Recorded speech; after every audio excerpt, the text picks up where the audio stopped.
Voice of America, Washington. শুরু হলো বাংলা অনুষ্ঠান। ভয়েস অফ আমেরিকা ওয়াশিংটন থেকে আপনাদের স্বাগত জানাচ্ছি আমি সাফিউল আলম মাসুদ। ওয়াশিংটনে এখন দুপুর 2টা, বাংলাদেশে রাত 12টা এবং ভারতে রাত 11:30। শুরু করছে আজকের অনুষ্ঠান। প্রথমে শুনুন বিশ্ব সংবাদ।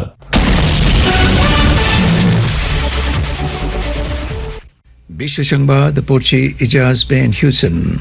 সামরিক বাহিনীর একজন মুখপাত্র জানান, সোমবার সিরিয়ায় আমেরিকান সেনাদের লক্ষ্য করে রকেট হামলা পরিচালিত হলে যুক্তরাষ্ট্র সেনাবাহিনী পাল্টা জবাব দেয়।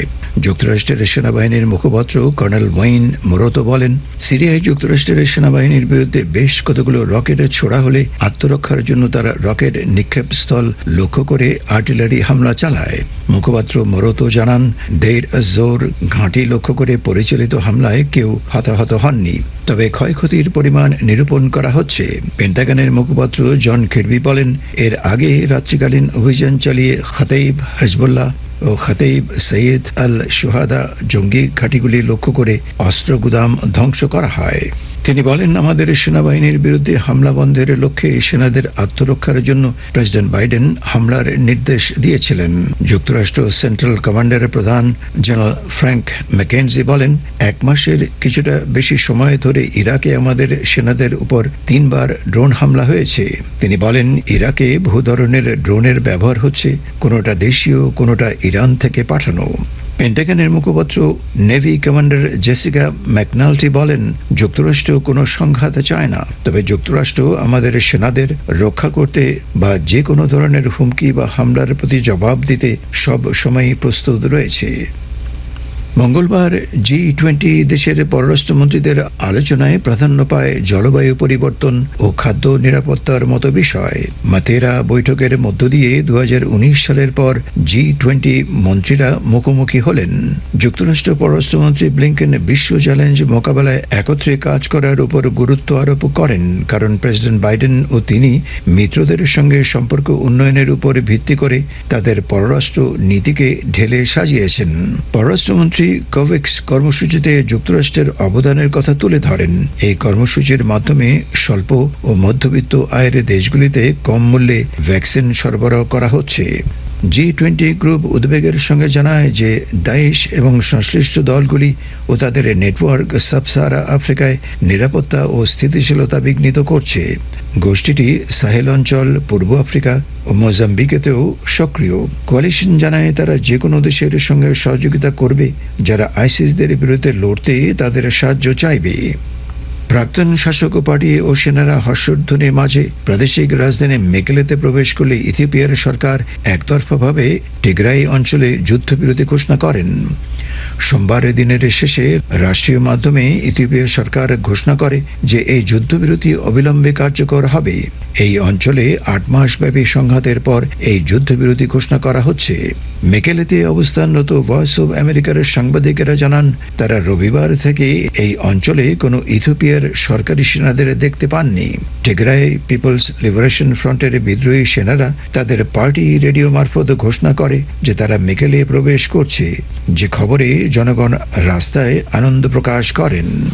এপি সংবাদ মাধ্যম জানায়, টিগ্রাই পিপলস লিবারেশন ফ্রন্ট গত সপ্তাহে বড় ধরনের অভিযান চালায় এবং অন্তর্বর্তীকালীন সরকারি কর্মকর্তার উদ্ধৃতি দিয়ে জানায় যে যোদ্ধারা শহরের খুব কাছেই পৌঁছে গেছে। তবে পার্শ্ববর্তী দেশ এরিত্রিয়া থেকে কোনো মন্তব্য করা হয়নি এবং তাদের সেনাবাহিনী এখনো ওই অঞ্চলে আছে কিনা তাও স্পষ্ট নয়। টিগ্রাইয়ের জনগণ এই অঞ্চলে বর্বরতা চালানোর জন্য এরিত্রিয়া সেনাবাহিনীর দোষারোপ করেছে। আপনারা শুনছেন ভয়েস অফ আমেরিকা ওয়াশিংটন থেকে বাংলা অনুষ্ঠান। বাংলাদেশের প্রধানমন্ত্রী শেখ হাসিনা বলেছেন, জুলাই থেকে গণটিকাদান কর্মসূচি আবার শুরু করা হচ্ছে। ঢাকা থেকে মতিউর রহমান চৌধুরীর একটি রিপোর্ট। জুলাই থেকে গণটিকাদান কর্মসূচি ফের শুরু হবে। প্রধানমন্ত্রী শেখ হাসিনা মঙ্গলবার জাতীয় সংসদে তথ্য জানিয়েছেন। বলেছেন, টিকার ব্যবস্থা হয়ে গেছে, টিকার সংস্থানে যত টাকাই প্রয়োজন হোক না কেন সরকার এতে কোনো কার্পণ্য করবে না। গত 7ই ফেব্রুয়ারি বাংলাদেশে গণটিকাদান কর্মসূচি শুরু হয়েছিল, যা টিকা সংকটে আপাতত বন্ধ রয়েছে। এ প্রসঙ্গে প্রধানমন্ত্রী বলেন, করোনার টিকা নিয়ে যখন গবেষণা চলছিল তখন থেকেই বাংলাদেশ যোগাযোগ শুরু করেছিল। ভারতের সিরাম ইনস্টিটিউটের সঙ্গে বাংলাদেশ 3 কোটি ডোজ টিকার চুক্তি করেছিল, কিন্তু ভারতে হঠাৎ করে সংক্রমণ বেড়ে যাওয়ায় দেশটি রপ্তানি বন্ধ করে দেয়। এ কারণে বাংলাদেশ সাময়িকভাবে সংকটে পড়েছে। যাই হোক, বাংলাদেশ অন্য সূত্র থেকে টিকার ব্যবস্থা করেছে, এখন আর কোনো সমস্যা হবে না। চীন, রাশিয়া, যুক্তরাষ্ট্র সহ ভ্যাকসিন উৎপাদনকারী সব কোম্পানির সঙ্গে যোগাযোগ স্থাপন করা হয়েছে। প্রধানমন্ত্রী বলেন, পর্যায়ক্রমে দেশে 80% মানুষকে ভ্যাকসিনের আওতায় আনা হবে। টিকা কেনার জন্য বাজেটে 14,200 কোটি টাকা বরাদ্দ রাখা হয়েছে। সংসদ নেতা শেখ হাসিনা বলেন, তার সরকার বিদেশগামী কর্মীদের টিকা দেওয়ার ব্যবস্থা করেছে, যাতে বিদেশে গিয়ে তাদের কোয়ারেন্টাইন করতে না হয়। শেখ হাসিনা বলেন, স্বাস্থ্যক্ষেত্রে আমাদের দেশে বৈজ্ঞানিক গবেষণার তেমন সুযোগ ছিল না। আমরা এর উপর গুরুত্ব দিয়েছি। স্বাস্থ্য, বিজ্ঞান, গবেষণা উন্নয়ন তহবিলে আগামী বাজেটে 100 কোটি টাকা বরাদ্দ রাখা হয়েছে। করোনায় বাংলাদেশের অর্থনীতিতে $1,700 কোটি ক্ষতি হয়েছে বলে প্রধানমন্ত্রী উল্লেখ করেন। ওদিকে মহামারী নিয়ন্ত্রণে লকডাউন ঘোষণার পর শিক্ষা প্রতিষ্ঠানের ছুটি আবারও বাড়ানো হয়েছে। এক সরকারি ঘোষণায় বলা হয়েছে, আগামী 31শে জুলাই পর্যন্ত শিক্ষা প্রতিষ্ঠান বন্ধ থাকবে। গত বছর 18ই মার্চ থেকে শিক্ষা প্রতিষ্ঠান টানা বন্ধ রয়েছে। প্রধানমন্ত্রী জানিয়েছেন, শিক্ষার্থীদের টিকা দিয়ে কলেজ, বিশ্ববিদ্যালয় খোলা হবে। ডেল্টা ভ্যারিয়েন্ট দ্রুত ছড়িয়ে পড়ায় তুরস্ক, বাংলাদেশ সহ বিশ্বের 6টি দেশের সঙ্গে বিমান চলাচল বন্ধ ঘোষণা করেছে। অন্য দেশগুলো হচ্ছে ভারত, নেপাল, ব্রাজিল, শ্রীলঙ্কা ও দক্ষিণ আফ্রিকা। বাংলাদেশে গত একদিনে করোনা আক্রান্ত 112 জনের মৃত্যু হয়েছে। নতুন করে 7,666 জনের শরীরে সংক্রমণ ধরা পড়েছে। শনাক্ত রোগীর সংখ্যা 9 লাখ ছাড়ানোর তথ্য জানিয়েছে স্বাস্থ্য অধিদপ্তর। Motiur Rahman Chowdhury, voice of America, Dhaka. বাংলাদেশে র্যাপিড অ্যাকশন ব্যাটালিয়ন বা র্যাব জানিয়েছে যে জঙ্গি গোষ্ঠীগুলির আক্রমণাত্মক হামলা চালানোর সামর্থ্য নেই। ঢাকা থেকে জহুরুল আলমের একটি প্রতিবেদন। বাংলাদেশের জঙ্গি গোষ্ঠীগুলো দেশে বড় ধরনের আক্রমণাত্মক কোনো ঘটনা ঘটানোর সামর্থ্য নাই বলে জানিয়েছে র্যাপিড অ্যাকশন ব্যাটালিয়ন বা র্যাব।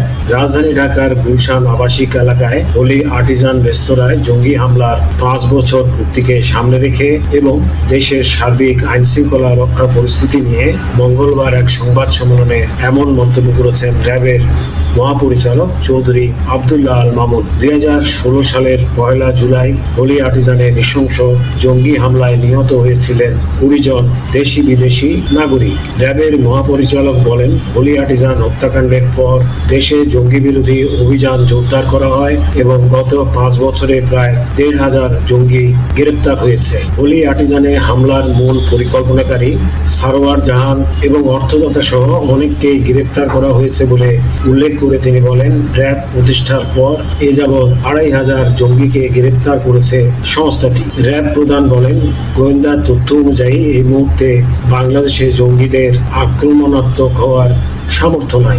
এক প্রশ্নের জবাবে আব্দুল্লাহ আল মামুন বলেন, বর্তমানে দেশে জঙ্গিদের মূল কার্যক্রম হচ্ছে তাদের নিজেদের সংগঠিত করা। তারা মূলত অনলাইনে সংগঠিত হওয়ার চেষ্টা করে থাকে বলে উল্লেখ করে তিনি বলেন, তবে তারা সংগঠিত হতে পারছে না কারণ র্যাব অব্যাহতভাবে সাইবার জগতে প্যাট্রোলিং করে যাচ্ছে এবং যখনই এ সংক্রান্ত কোনো তথ্য নজরে আসে তখনই তাদের গ্রেপ্তার করা সম্ভব হচ্ছে। তিনি বলেন, র্যাবের জঙ্গি বিরোধী অভিযান চলমান রয়েছে এবং ভবিষ্যতেও থাকবে। তিনি বলেন, র্যাব ছাড়াও দেশের অন্যান্য আইন শৃঙ্খলা বাহিনীও জঙ্গি তৎপরতা রোধে কাজ করে যাচ্ছে। র্যাবের কাছে 16 জন জঙ্গি আত্মসমর্পণ করেছেন বলে উল্লেখ করে তিনি বলেন, তাদের ডি-র্যাডিক্যালাইজেশনের মাধ্যমে পুনর্বাসন করা হয়েছে এবং ভবিষ্যতেও জঙ্গিরা আত্মসমর্পণ করতে চাইলে তাদেরও পুনর্বাসনের ব্যবস্থা করা হবে। আব্দুল্লাহ আল মামুন র্যাবের কিশোর গ্যাং বিরোধী এবং মাদক বিরোধী কার্যক্রম তুলে ধরেন সংবাদ সম্মেলনে। সাংবাদিক সাগরুনি হত্যাকাণ্ডের তদন্তে সংস্থাটির সামর্থ্য নিয়ে এক প্রশ্নের জবাবে র্যাবের মহাপরিচালক বলেন, এই হত্যাকাণ্ডের রহস্য উদ্ঘাটনে র্যাব কাজ করছে এবং তদন্ত শেষে তারা আদালতে অভিযোগপত্র দেবেন। Zahurul Alam, voice of America, Dhaka. বিশ্ব সংবাদ শুনছেন ভয়েস অব আমেরিকা, ওয়াশিংটন থেকে। চীনের বিরোধিতা সত্ত্বেও যুক্তরাষ্ট্র এই সপ্তাহে তাইওয়ানের সঙ্গে বাণিজ্য আলোচনায় দুটি দেশের দ্বিপাক্ষিক বাণিজ্য সম্পর্ক উন্নয়নের প্রয়াস চালাবে। বুধবার যুক্তরাষ্ট্র ও তাইওয়ান 5 বছর বিরতির পর trade and investment framework agreement সংক্ষেপে টিফার আওতায় বাণিজ্য আলোচনা শুরু করবে। হোয়াইট হাউসের প্রেস সেক্রেটারি জেন সাকি বলেছেন, তাইওয়ান একটি নেতৃত্বদানকারী গণতন্ত্র, বৃহৎ অর্থনীতি ও নিরাপত্তা অংশীদার। আমরা প্রতিটি ক্ষেত্রে আমাদের সম্পর্ক জোরদার করব। আমরা ইউএস তাইওয়ান বাণিজ্য বিনিয়োগ সম্পর্কের গুরুত্বের প্রতি প্রতিশ্রুতিবদ্ধ থাকব। তবে বেইজিংয়ে চীনা কর্মকর্তারা বাণিজ্য আলোচনার বিরোধিতা করেছেন। চীনের পররাষ্ট্র দপ্তরের মুখপাত্র জাও লিজিয়ান সংবাদ অবহিতকরণে বলেন, চীন আগাগোড়াই তাইওয়ানের সঙ্গে যুক্তরাষ্ট্রের সম্পর্ক উন্নয়ন বা যে কোনো ধরনের সরকারি যোগাযোগের বিরোধিতা করেছে। তাইওয়ানের পররাষ্ট্র দপ্তর জানায়, তাইওয়ান যুক্তরাষ্ট্রের সঙ্গে ঘনিষ্ঠ অর্থনৈতিক ও বাণিজ্য সম্পর্ক বজায় রাখবে এবং টিফার আওতায় মিলিত স্বার্থ উন্নয়নে সহযোগিতা বৃদ্ধি করবে। এবং যুক্তরাষ্ট্রের উত্তর পশ্চিমাঞ্চল রাজ্যগুলিতে সোমবারও রেকর্ড পরিমাণ তাপপ্রবাহ অনুভূত হয়। তাপের প্রখরতা ভয়ঙ্কর মাত্রায় পৌঁছালে আবহাওয়া দপ্তর 6টি রাজ্যকে অতিমাত্রার ঝুঁকিপূর্ণ অঞ্চল বলে ঘোষণা করেন। ওরেগন রাজ্যের পোর্টল্যান্ডে তাপমাত্রা ছিল 46 ডিগ্রি সেলসিয়াস বা 115 ডিগ্রি ফারেনহাইট, যা ছিল সর্বকালের এক রেকর্ড। ওয়াশিংটন রাজ্যের সিয়াটল, যা সাধারণত ঠান্ডা ও বৃষ্টিমাখা জলবায়ুর জন্য খ্যাত, সোমবার সেখানে তাপমাত্রা 107 ডিগ্রি ফারেনহাইট বা 41.6 ডিগ্রি সেলসিয়াস গিয়ে পৌঁছায়। মঙ্গলবার থেকে তাপমাত্রা কমতে শুরু করবে বলে আবহাওয়া দপ্তর জানাচ্ছে। বিশ্ব সংবাদ আজ এ পর্যন্তই।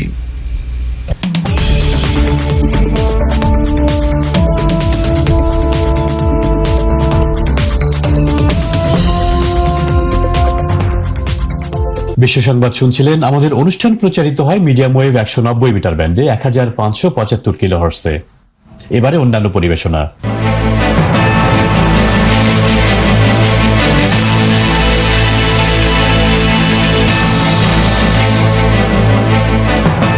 ঢাকা থেকে রিপোর্ট পাঠিয়েছেন মতিউর রহমান চৌধুরী। বাংলাদেশে গত 2 মাসে করোনায় আক্রান্তদের নমুনা পরীক্ষা করে 80% ডেল্টা ধরনের সন্ধান মিলেছে। সরকারের রোগতত্ত্ব, রোগ নিয়ন্ত্রণ ও গবেষণা ইনস্টিটিউট IEDCR এর গবেষণায় এমন চিত্রই দেখা গেছে। মঙ্গলবার গবেষণার এই ফল প্রকাশ করা হয়। গত 8ই মে জার্মানির global initiative on sharing all influenza ডেটায় বাংলাদেশে করোনার এই ধরন শনাক্তের খবর দেওয়া হয়। এর নমুনা সংগ্রহকারী প্রতিষ্ঠান IEDCR। সেখানে বলা হয়, গত 28 এবং 29 এপ্রিল সংগৃহীত নমুনা থেকে জিনোম সিকোয়েন্সিংয়ের মাধ্যমে এ ডেল্টা ধরন মেলে। গত বছরের অক্টোবরে ভারতে প্রথম এই ধরন শনাক্ত হয়। পরে বিশ্ব স্বাস্থ্য সংস্থার তরফে করোনার এই ধরনটির নতুন নাম দেওয়া হয় ডেল্টা ভেরিয়েন্ট। মঙ্গলবার IEDCR এর প্রধান বৈজ্ঞানিক কর্মকর্তা ASM আলমগীর বলেন, গত মে ও জুন মাসে জিনোম সিকোয়েন্সিং করে 80% মধ্যে ডেল্টা ভেরিয়েন্ট পাওয়া গেছে। 10 থেকে 12% মধ্যে সাউথ আফ্রিকার ভেরিয়েন্ট এবং বাকিদের মধ্যে অন্য সক্রিয় ধরন পাওয়া গেছে। তিনি জানান, দেশের প্রায় সব এলাকা থেকে এসব নমুনা সংগ্রহ করা হয়েছে। উল্লেখ্য যে গত মে মাসের মাঝামাঝি থেকে দেশে আশঙ্কাজনকভাবে করোনার সংক্রমণ বাড়তে থাকে। বিশেষ করে ঈদ উল ফিতরের পর সীমান্তবর্তী জেলাগুলোয় সংক্রমণ দ্রুত ছড়ায়। এই পরিস্থিতি মোকাবেলায় সোমবার সকাল থেকে সারা দেশে গণপরিবহন, মার্কেট ও শপিং মল বন্ধ রয়েছে। আগামী বৃহস্পতিবার থেকে সর্বাত্মক লকডাউনের ঘোষণা দিয়েছে সরকার। Motiur Rahman Chowdhury, voice of America, Dhaka.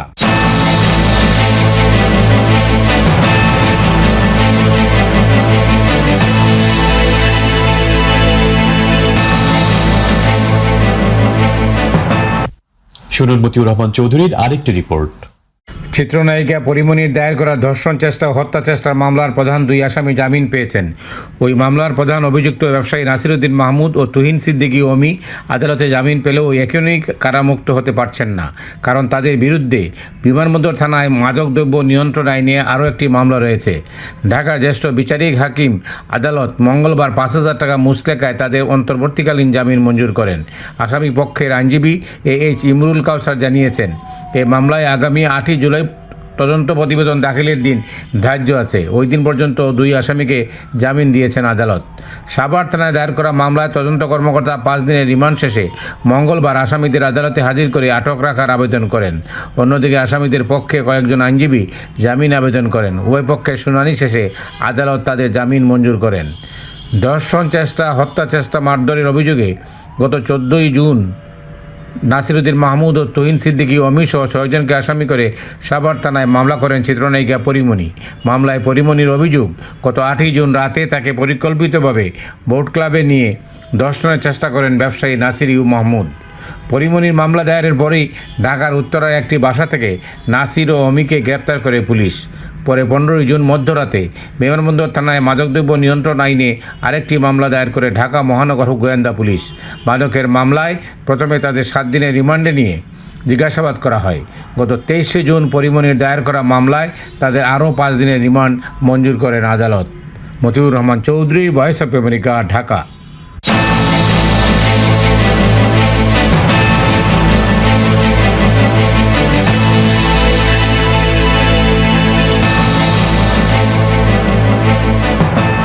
Kolkata থেকে রিপোর্ট পাঠিয়েছেন দীপঙ্কর চক্রবর্তী। পশ্চিমবঙ্গে করোনা সংক্রান্ত বিধিনিষেধে আরও কিছুটা ছাড় দিয়ে আগামী 15 জুলাই পর্যন্ত মেয়াদ বাড়ানো হয়েছে। এখন যে বিধিনিষেধ জারি রয়েছে তা 30 জুন শেষ হওয়ার কথা ছিল। গতকাল মুখ্যমন্ত্রী মমতা বন্দ্যোপাধ্যায় জানিয়েছেন, 1 জুলাই থেকে বাস, অটো, টোটো ইত্যাদি 50% যাত্রী নিয়ে চলতে পারবে। তবে লোকাল ট্রেন ও মেট্রো রেল এখনই চালাতে দেওয়া হবে না। 15 জুলাই পর্যন্ত এই নিষেধ কার্যকর থাকবে। এই সিদ্ধান্তের তীব্র সমালোচনা করে কেন্দ্রীয় মন্ত্রী বিজেপি নেতা বাবুল সুপ্রিয় আজ বলেছেন, সাধারণ খেটে খাওয়া মানুষের রোজ কাজে যাতায়াতের জন্য লোকাল ট্রেন অত্যন্ত জরুরি। এখন রেল যে শুধু তার কর্মচারীদের জন্য স্টাফ লোকাল চালাচ্ছে, তাতে সাধারণ লোক জোর করে উঠছেন এবং যেহেতু সেগুলো সংখ্যায় কম, তাতে গাদাগাদি ভিড় হচ্ছে। রেল অনেক দিন ধরেই বলে আসছিল যে লোকাল ট্রেন চালাতে দিলে এই ভিড়টা ছড়িয়ে যাবে, তাতে লোকের সুবিধা হবে। কিন্তু মুখ্যমন্ত্রী স্পষ্ট বলে দিয়েছেন, কিছু কিছু বিধিনিষেধ জারি করে আর লোকাল ট্রেন বন্ধ করে সংক্রমণের হার অনেকটাই কমানো গিয়েছে। 15 মের আগে বিধিনিষেধে বেশ কিছু ছাড় দেওয়ার ফলে দৈনিক সংক্রমণের হার যেখানে 33% পৌঁছেছিল, সেখানে আবার কিছুটা কড়াকড়ি করে তাকে 3.8% নামিয়ে আনা গিয়েছে। এইভাবে আরও কিছুদিন চলুক, যদি দেখা যায় সংক্রমণ কমতে থাকছে, তখন অবস্থা বুঝে ব্যবস্থা নেওয়া যাবে। কিন্তু বাস মালিকরা বলছেন, মাত্র 50% যাত্রী নিয়ে এই ভাড়ায় বাস চালানো সম্ভব নয়, যেখানে তেলের দাম এতখানি বেড়ে গিয়েছে, অথচ বাসের ভাড়া বাড়াতে দেওয়া হচ্ছে না। মুখ্যমন্ত্রী নতুন যে নিয়মের কথা জানিয়েছেন, তাতে বাজারের সময় সকাল 6টা থেকে 12টা অবধি করা হয়েছে। অন্যান্য দোকান বেলা 11টা থেকে রাত 8টা পর্যন্ত খোলা থাকতে পারবে। তবে রাত 9টা থেকে ভোর 5টা পর্যন্ত বিনা কারণে ঘোরাফেরা এখনও বন্ধই থাকবে। Dipankar Chakraborty, voice of America, Kolkata.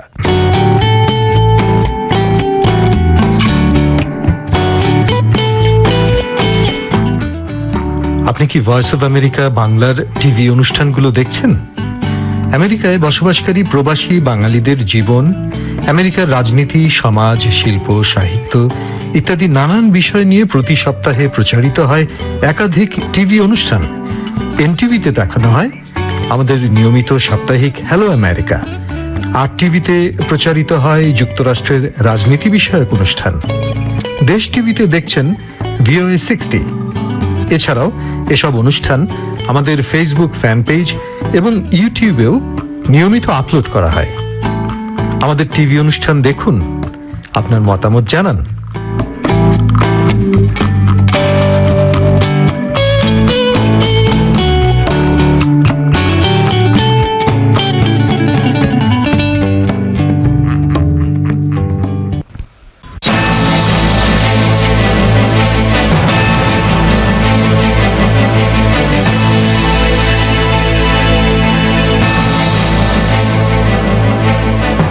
রয়েছে সঞ্জনা ফিরোজের প্রতিবেদন।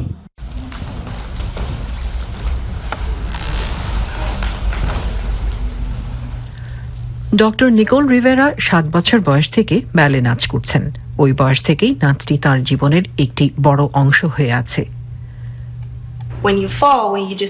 কোনো কাজে ব্যর্থ হলে বা আপনি যখন কোনো ভুল করেন, আপনাকে জীবন চালিয়ে নিতে হয়, চেষ্টা চালিয়ে যেতে হবে। আমি শুধু সুস্থ থাকতে চাই, এই নাচ আমাকে সহায়তা করে। মা, স্ত্রী এবং চিকিৎসকের ভূমিকা ভালোভাবে পালনে সহায়তা করে। Hi, how are you? I'm doing well. How are you? I'm doing good. Thanks for coming. Thank you. আজ ডক্টর রিভেরার রোগী ম্যানুয়াল এসেছেন। ডক্টর রিভেরা ম্যানুয়েলের দাঁতের পরীক্ষা করে দেখবেন এবং তারপর পরিষ্কার করে দেবেন। ডক্টর রিভেরা জানান তিনি সবসময় দন্তরোগ চিকিৎসক হতে চেয়েছেন, পাশাপাশি ব্যালে নাচটিও চালিয়ে যেতে চেয়েছেন।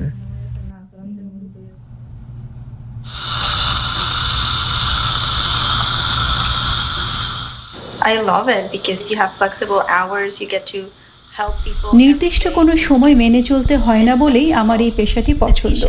তাছাড়া আপনি প্রতিদিন মানুষকে সাহায্য করতে পারছেন এবং তাৎক্ষণিক ফলাফলও পাচ্ছেন। তারা হাসি মুখে বাড়ি চলে যান। You get to do that every day.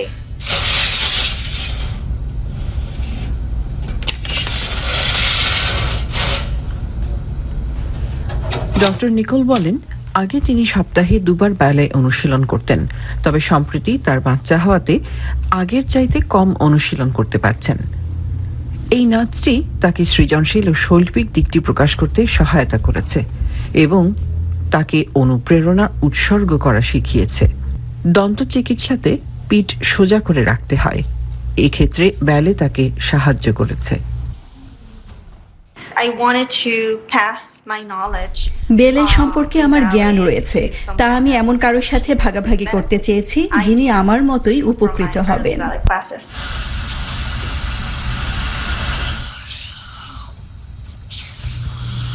Nicole বলেন, ভার্জিনিয়া ব্যালে এবং স্কুল একাডেমির সঙ্গে যৌথ উদ্যোগে ব্যালে নাচের জন্য তিনি স্কলারশিপের ব্যবস্থা করেছেন।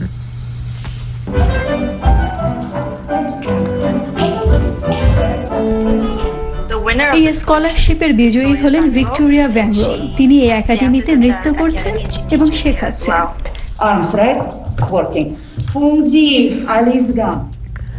16 বছর বয়সী ভিক্টোরিয়া খুব ভালো ছাত্রী। ভিক্টোরিয়া ভ্যাংরোল বলেন, নিকোল তাকে অনেকভাবে সাহায্য করেছেন। নিকোল তাকে বলেছেন, ভবিষ্যতে পেশাদার ব্যালে নৃত্যশিল্পী না হলেও ব্যালে নাচের নিয়মাবলী তার শারীরিক গঠনের জন্য উত্তম। ভিক্টোরিয়া বলেন, ব্যালে নাচের স্পষ্টতা তাকে কাছে টানে এবং কঠোর পরিশ্রম করতে তার ভালো লাগে। I would like to do আমি ব্যালে পেশাগতভাবে করতে চাই এবং কিভাবে এটি করতে চাই তার এক ধরনের পরিকল্পনা আছে। বস্টন বা অন্য যে কোনো স্থানে ব্যালে করতে চাই, যেখানে আমাকে তারা গ্রহণ করবে। আমার নিজস্ব কোনো পছন্দ নেই।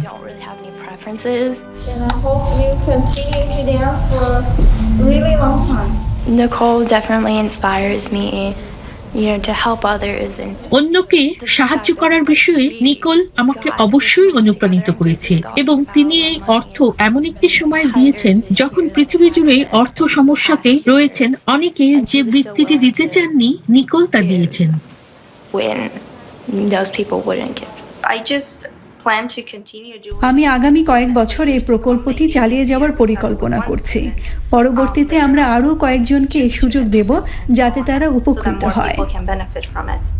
ফায়জাল মাসরির পক্ষে Sanjana Firoz, voice of America, Washington.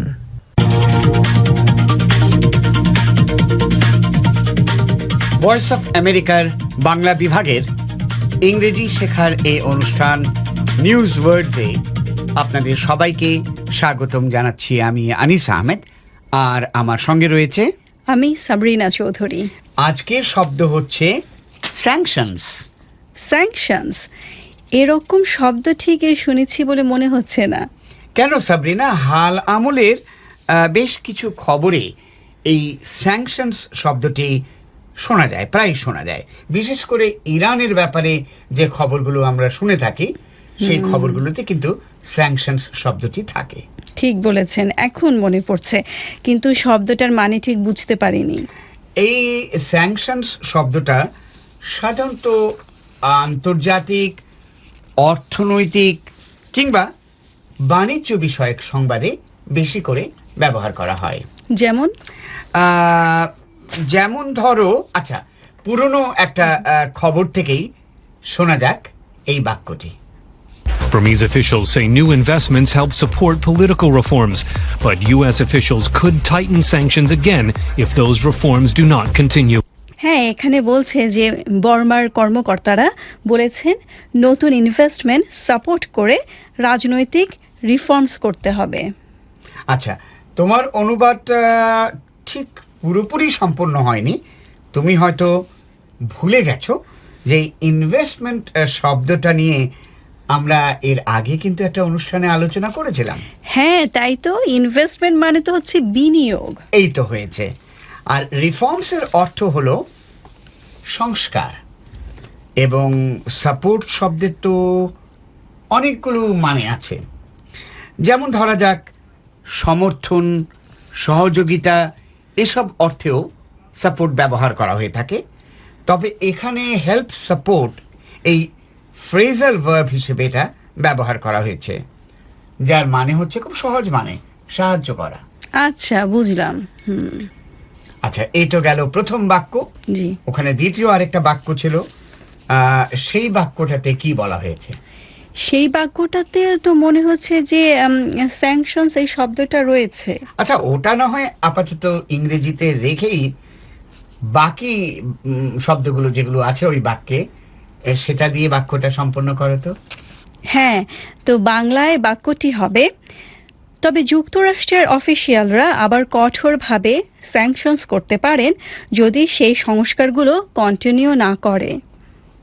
এই বাক্যে তুমি অফিসিয়াল আর কন্টিনিউ এই দুটি শব্দের ঠিক মানেটা বোঝনি মনে হয়। অফিসিয়ালস শব্দটা খবরের ক্ষেত্রে বাংলায় বলা হয় কর্মকর্তারা, আর কন্টিনিউ মানে তো অব্যাহত থাকা বা অব্যাহত রাখা। আরেকটা কথা সাবরিনা, তুমি যেখানে বলেছ স্যাংশনস করতে পারেন, সেটা হবে স্যাংশনস আরোপ করতে পারেন, সেটাই হচ্ছে আসলে খবরের ভাষা। আর এবার তাহলে সাবরিনা পুরো বাক্যটা তুমি আরেকবার বাংলায় বলো। তাহলে বাংলায় পুরো বাক্যটা হবে এরকম: যুক্তরাষ্ট্রের কর্মকর্তারা আবার কঠোরভাবে স্যাংশনস আরোপ করতে পারেন। হ্যাঁ, তবে এখনো কিন্তু এই স্যাংশনসের যে অর্থটা, পুরো অর্থটা আমি বুঝিয়ে নিই এখনো। এবার শোনো এই স্যাংশনস শব্দটির অর্থ এবং এর ব্যাখ্যা। Sanctions. This means one or more countries have stopped or limited trade with another nation. It often is because the country being sanctioned is not obeying international law. কি সাবরিনা, এবার কিছু বোঝা গেল? হ্যাঁ, আমার মনে হচ্ছে এটার ব্যাখ্যা হচ্ছে এরকম যে এই স্যাংশনস শব্দটার মানে হচ্ছে এক বা একাধিক দেশ অন্য জাতির সঙ্গে বাণিজ্য বন্ধ করে দেয়া কিংবা সীমিত করা। জানি তুমি নেশন শব্দটির অনুবাদ করেছো জাতি। আচ্ছা, সেটা ভুল না আসলে, কিন্তু আমেরিকান ইংলিশে দেশ অর্থেও কিন্তু এই নেশন শব্দটি ব্যবহার করা হয়। আচ্ছা, আর স্যাংশন শব্দের যে ব্যাখ্যা আমরা এখন শুনলাম সেটা ঠিক, কিন্তু খবরেতেও অত বড় করে অমন ব্যাখ্যা করে বলার অবকাশ কম। তাই এক কথায় স্যাংশন শব্দের অর্থ হচ্ছে নিষেধাজ্ঞা, তবে বিশেষ রকমের নিষেধাজ্ঞা। একটি বা একাধিক রাষ্ট্র যখন অন্য রাষ্ট্রের ব্যাপারে অর্থনৈতিক অথবা বাণিজ্যিক নিষেধাজ্ঞা আরোপ করে, তখন তাকে ইংরেজিতে স্যাংশনস বলা হয়। এবার এই বিষয়টা পুরোপুরি পরিষ্কার হয়েছে। বাহ, তবে এ সম্পর্কে আরো খানিকটা ব্যাখ্যা শোনা যাক। It often is because the country being sanctioned is not obeying international law. Sanctions also can include limiting economic aid to a country. এই বাক্যটা পুরোপুরি বুঝতে পেরেছি। বলো তাহলে ঠিক কি বুঝলে? হ্যাঁ, এখানে বলেছে, আমার মনে হয় যে প্রথম বাক্যে বলেছে যে একটি দেশের উপর এই নিষেধাজ্ঞা আরোপ করা হয় কারণ দেশটি আন্তর্জাতিক আইন মেনে চলছে না। আচ্ছা, এটা চমৎকার অনুবাদ করেছো সাবরিনা তুমি। আর দ্বিতীয় বাক্যে, পরের যে বাক্যটা আমরা দেখছি, সেখানে স্যাংশনস সম্পর্কে আরো কি বলা হয়েছে? আমার মনে হচ্ছে এখানে বলছে যে নিষেধাজ্ঞার মানে এটা হতে পারে যে একটি দেশকে অর্থনৈতিক সাহায্য দেয়া সীমিত করা। আচ্ছা, তো এখন পরিষ্কার বুঝতে পারছি আমি সাবরিনা যে তুমি স্যাংশনসের সম্পূর্ণ অর্থটা বুঝতে পেরেছো। হ্যাঁ, আমার কাছে এখন খুব সহজ হয়েছে ব্যাপারটা।